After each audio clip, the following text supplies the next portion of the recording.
यो के भयो भने हाम्रो मत जनताले हालेको मत प्रहरी र आर्मीले उठाएर ल्याएर कुन कोठामा राखिएको छ त्यही हाम्रो एजेन्टहरू छैन, त्यही हाम्रो पार्टीका प्रतिनिधिहरू कुनै दलको मान्छे छैन, लुकाएर राखिएको छ। त्यही मतपत्रहरू साटिँदैछ, साटेर नाटक गरेर कुनै पक्षलाई जिताउने षड्यन्त्र हुँदैछ।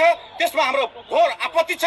जनताले हालेको मत जनताका प्रतिनिधिहरू चाहिँ उम्मेदवारका प्रतिनिधिहरू हुनुपर्छ। हामी कुर्छौँ, हामी त्यो डब्बाको सुरक्षा गर्छौँ। योभन्दा पहिला त्यही हुन्थ्यो, तर आज जनताले मत हाले तर ती डब्बाहरू जबरजस्ती उठाएर एउटा कोठामा थन्काइएको छ। कुन कोठामा छ, कहाँ छ, के छ, त्यो के हुँदैछ, यो वर्तमान यो सरकार, यो विदेशीहरूको दलाल सरकार यसरी जनताको अपमान हुँदैछ र यसलाई हामी मान्ने पक्षमा छैनौँ। भित्र त दलका मान्छेहरू छन् नि, कोही पनि छैन दलका। कहाँ छन् दलका? अहिले ल्याएको मत तपाईँले हेर्नुभयो, अहिले ल्याएको मत हेर्नुभयो, अहिले ल्याएको तपाईँले तपाईँको भनाइ रोडमा ल्याउनुपर्छ भन्ने हो। अहिले मत हालिसकेपछि, मत खसिसकेपछि भनेको एकछिन एकछिन तपाईँले भनेको मतपेटिका सँगैले आउन पर्छ भन्ने हो। यसभन्दा पहिला के थियो?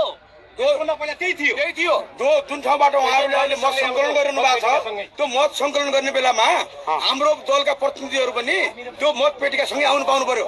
यहाँ त्यो भएको छैन। के भएको छ भनेपछि उहाँले के गर्नुभयो भने उहाँलाई बाइपास गरेर सेना प्रहरीले गाडीमा राख्दै ल्याउँदै गरे। भनेको त सँगै आउनु पर्छ।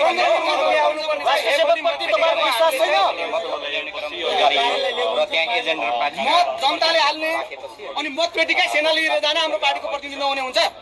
यस्तो पनि मानिन्छ? मतको सुरक्षा गर्न पाउनु परेन? जनताले हालेको मतको सम्मान हुन्छ। आउनु पर्यो नि, अधिकारी मान्छे आउनु पर्यो। निर्वाचन आयोगले पनि मतपेटिका कसरी ल्याउने, कुन तरिकाले ल्याउने भनेर हामीसँग सर्वोच्चले निर्णय गराउने अनि मत तपाईँको खसालिसकेपछि उ गर्ने एकैचोटि तपाईँको सेनाको गाडीमा ल्याएर राख्दाखेरि हामीले स्वीकार्य हुन्छ? कुनै हालतले यो स्वीकार्य हुँदैन। जनताले मतदान गर्ने, मतको रक्षा नहुने कुरा मतदान हुन्छ? डब्बा उठाएर राखेको कुन कोठामा राखेको छ त्यो मतसँगै पार्टीका प्रतिनिधिहरू त्यहाँ हुनुपर्छ।